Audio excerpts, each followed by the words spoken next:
இருமுடி சுமந்த முதல் நபர் பந்தள மன்னருக்கு வளர்ப்பு மகனான மணிகண்டன் என்ற திருநாமத்துடன் வளர்ந்த சுவாமி ஐயப்பன் தான்.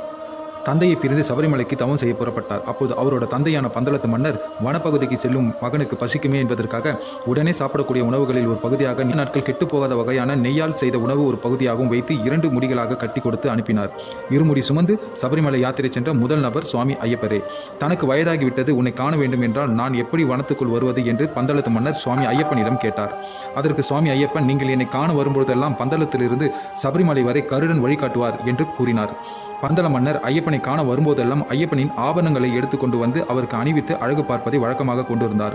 புறப்படும் பொழுது கருடனும் வழிகாட்டினார். அப்போதிலிருந்து இப்போது வரை ஆண்டுக்கு ஒரு முறை மகர ஜோதி நாளன்று பந்தளத்திலிருந்து சபரிமலை வரை ஐயப்பனுடைய திரு ஆபண பெட்டி வரும்பொழுதெல்லாம் கருடனும் வந்து வழிகாட்டுவார். இது இன்று வரை சபரிமலை மகர ஜோதி நாளன்று சுவாமி ஐயப்பன் நடத்தும் அதிசய அற்புதமான நிகழ்வு.